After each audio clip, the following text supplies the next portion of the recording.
Joe Biden likes to call himself middle-class Joe.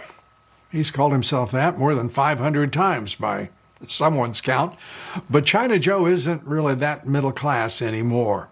According to Joe and Jill Biden's 2016 tax returns, they made almost $400,000. But in the 4 years since Joe left the White House, well, Joe's made $17 million. Where did all that money come from? Some of it may have come from speaking fees. He has a very good arrangement, and he had a nice book deal. But a lot of it is opaque. It's hidden from the American people. The Bidens used Delaware financial privacy laws to set up two S corporations called Selt Capri and Giacapa, both worth $14 million. Now, many use S corporations. They're perfectly legal to avoid paying Social Security or Medicare taxes. The sources of such revenue can't often be traced. The Bidens used $2.7 million of that money to buy a second house in Delaware in June 2017. Modest Joe, a month before they bought the house, Hunter Biden was planning a business venture with a Chinese energy firm that includes 10 held by H for the big guy. So did Hunter, was he funneling money to his father through the S corporations? It's hard to tell, but many are wondering and many now are digging.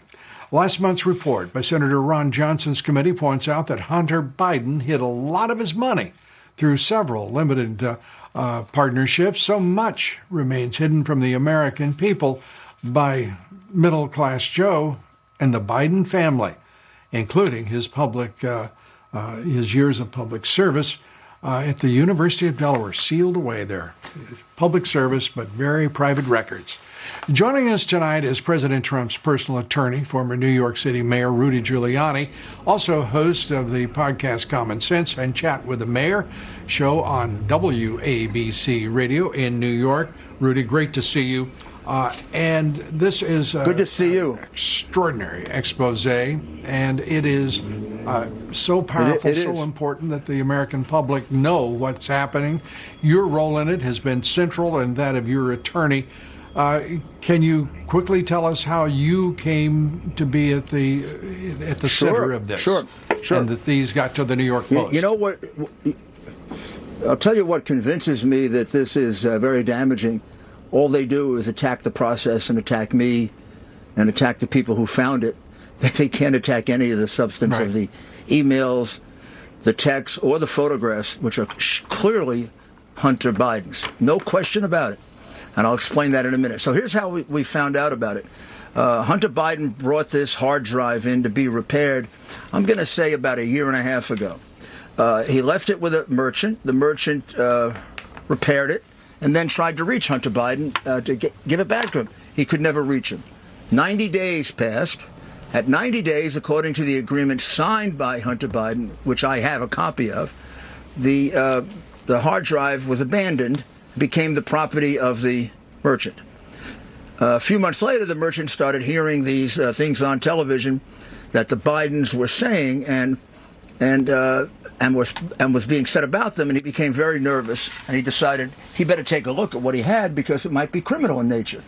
So he opened it up, looked at it, and his words were shocked. He said he was shocked when he looked at it because he said the pictures were disgusting, they were dirty, they were pornographic, and they had clear evidence of any number of crimes right on the pictures. And then he said he went to the texts and the emails, and even though he didn't know much about the situation, it was clear they were hiding money, laundering money, involved with the foreign countries we said they were involved in. He was particularly angry because I was being attacked about Ukraine, and it showed the whole Ukrainian transaction. So he called in the FBI. He gave it to the FBI. He told the FBI agent that he was afraid that something might happen to him. And the FBI agent told him, what time period was this? Very odd statement. So this would be about the time of the impeachment. And he told the FBI agent, I'm very worried. I could be in a lot of trouble here. They could hurt me. The Bidens are very powerful around here. And the FBI agent said, well, if you keep your mouth shut, nothing will happen to you. And that became the attitude of the FBI. For 6 months, they did nothing about it. Nothing. As far as I know, they didn't interview anybody. They didn't investigate. They never called him back. He then sent letters to 4 or 5 different individuals, to me, Senator Johnson, several others, I think, Jim Jordan. And my lawyer got a copy of the letter to me originally. And when he saw it, he said, look, I'll go talk to him. I'll vet him. The guy could be a nut or he could be for real. We've had both, right? So Bob, who is an experienced trial lawyer, former assistant U.S. attorney, lawyer for George Steinbrenner, he went to visit him. He spent several days with him. He vetted the whole thing. He authenticated the hard drive about 5 different ways. All right. And made an agreement with the guy. Rudy? He gave us a copy of it. Yep. You said that And you had been and we've been attacked, cataloging it that since you then. had been threatened. Right. This is a very big deal to paraphrase Joe Biden. Yeah. The fact of the matter is, we watched Twitter and Facebook shut down this country's social media platforms, just to keep that story out of yesterday's news cycle. They relented today. By the way, they also blocked me for a short term and the new one of the installments of the New York Post reports. But right now, this material is so damning for the Bidens. The national media isn't even, the left-wing media isn't even asking questions of it, and they've had 2 perfect opportunities to do so. Your thoughts about what has to be done now that this material is out? Has the Attorney General called you? Has anyone from the Justice Department? Is anyone wanting to find out what's going on? I mean, the Democrats have used a news story as a predicate to prosecute and investigate against Republicans. Well, I mean, I put out a text message last night that reads as follows. It's from Hunter Biden to his daughter at a moment of frustration toward the end of this whole cycle.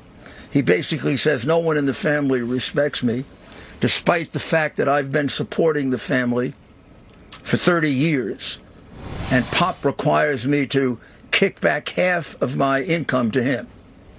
Well, that really explains the RICO case I've been talking to you about for a year. For years, 30 years, the Biden family sells Biden's public office. They keep the money with Hunter or Jim or Sarah. They take care of all of Joe's expenses, and they kick back half to Joe. It's a quite typical Chinese corruption arrangement, which is outlined in Peter Schweiger's book. The Chinese use this a lot, and that's where they probably learned this. And basically, Hunter Biden is a drug-addicted bagman for his father. Now, it's a very simple, and that you can simplify it to the old-fashioned corruption cases. Well, you're one of the country's at one time one of the country's foremost in U.S. attorneys and prosecutors. Is there not enough in all that the New York Post has reported, plus whatever you may or may have additionally?